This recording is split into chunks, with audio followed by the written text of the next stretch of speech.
Can we talk about the Jackson House? That's a historic building that's been a tough Yes, one. we I know there's some good recent news on that, right? yes, it's gonna get saved. I had a meeting about it yesterday. It's one of my favorite buildings. One I've been fascinated with. I can't even tell you how long. I've gone by that building, walked to that building, driven by that building, and taken photos. And you see on the picture on the right is what it looks like right now. Does the city own the Jackson House? No, No. no. It's a foundation that has it. But in the last 10 years, I mean, it was like this. Yeah, pull that one up, Tyler, where it looks relatively nice and new. It is dramatically declined since this picture was taken right here, unfortunately. Yeah, I have a photo of of the Jackson House that I took in 2014. Yeah, when it looked like that, as you see on the bigger screen in the upper right corner. And now it's very different. The National Trust for Historic Preservation here showing the interior.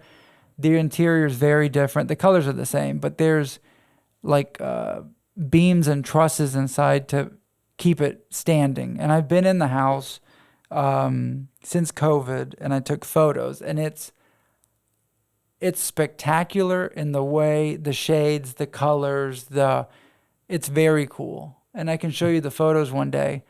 But I was asked yesterday, how do you rebuild and restore the Jackson House? Right. It's like when you do a car restoration and you say a frame off restoration, you disassemble the car. The best thing to do is to disassemble the house, create a more solid foundation, and then, reuse what you can, put those, number and mark every piece of wood or, inventory things properly, and then, build like a stronger interior, a stronger foundation, and then just reapply those materials that you can use.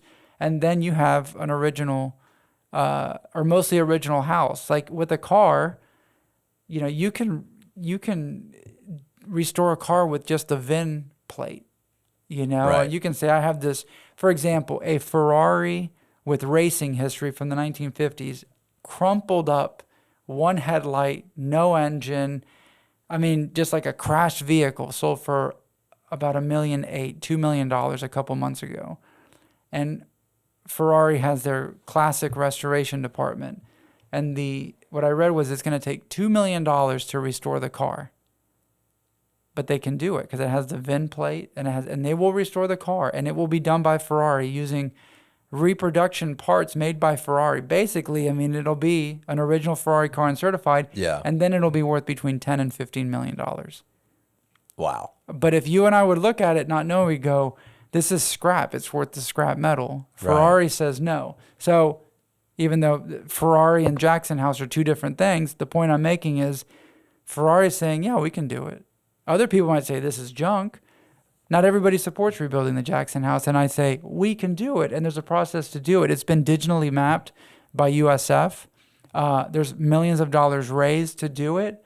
As we keep waiting, things get more expensive. There's just like legal hurdles, this and that. But I think we're finally moving towards restoring the building. And when it is restored and open to the public, people will realize, wow. And it would be a great example because you can say, if you can restore the Jackson House, you can restore anything. And there's no need to say, oh, we got to demolish it, because somebody told me a story. I go, why do you knock it down? Why did they knock it down? He goes, well, it was more money to replace the roof than what the building was worth. And I'm like, what a way of thinking. But you shouldn't give up on something that looks, oh, it's too far gone. It's too far. I believe in taking the chance and restoring, not just this house, but any property. Anything is salvageable. And I think the Jackson House is going to be restored and be beautiful as it is beautiful, but it'll be safe for people to go in. I picture maybe a civil rights museum, maybe a music venue, a cafe. Because you think about it, who are the famous people? Go to the Wikipedia article right there on the top in the middle.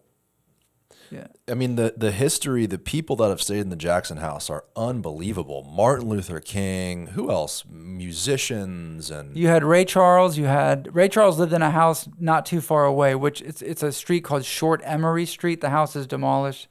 It's across the street from a church that's still existing. James Brown, Ella Fitzgerald. Yep. Cab Calloway, Count Basie. I mean, they are legends, but even at the time, I mean, those are huge, huge stars. That's why Central Avenue Business District, that neighborhood that it's in, was known as the Harlem of the South. People were coming here from all over. And yeah, it's one of the few remaining historic structures for that area, for that history. There's a photo of that street from the 70s and what it looked like, and it's surrounded by buildings. They're all gone, they're parking lots. But that's a view into the past, a significant parts of civil rights, of the segregation era. It's living, breathing history. And I don't want to just show folks photos in a photo album. I want to show people, I want to take them to the place. Like I take people to the University of Tampa and say, the Tampa Bay Hotel, wow. Mm-hmm. Everybody's jaw is on the floor when they see it. That is one of the 10 best and most important recognized Victorian structures in the country. We have that. Imagine the Jackson House, people going, wow. Mm-hmm. If these walls could talk kind of thing, all the people that have stayed there and all the stories they could tell. But it's very important. I believe in historic preservation, and this is something that I've been passionate about for a long time before getting elected, and I want to see it done. I look forward to the Jackson House being redone. So, and I believe the Venix have donated a ton of money to this cause. The city is obviously involved. Yeah. It's owned by a foundation. Yep. Can you walk me through kind of what happened with the neighboring property owners, the Accardis and 717 parking? There was a fire code issue. The Jackson House needed space on either side of the building. Yeah, I think that's all been resolved. I think it's still in the process, so I don't want to go into too much detail, but I think everything is working out. That's what I'm saying. I can't wait for it to be done because... So a deal has been made. I'm assuming, I'm not involved in it. City officials would be, but everything that I'm hearing is positive. From the last meeting I have is we're moving forward. So I'm glad that all parties involved are communicating and working together.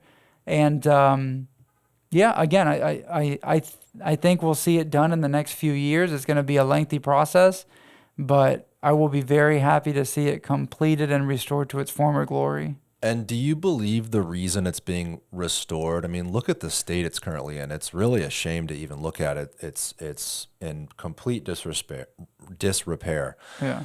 Is public pressure and motivation a big reason why some buildings get restored and some don't? I mean, if more people riled up against that First Watch building downtown on Tampa Street. I don't know. I mean, anything could be overturned by a judge. Not anything, but many things. But is the reason why this will be saved because it's owned by a foundation? Like if this was a private property, just some guy owned it and said, well, I want a little extra parking right here, I'm going to bulldoze it. He or she would feel the heat of the public, like, why did you knock this down? But he or she could do it because there's not necessarily legal protection for that building. Yeah. I mean, sadly, most people can do, not anything they want, but this building is so significant. And I think it's because it's one of the last and one of the very few that remain. I wish that whole neighborhood would have been preserved.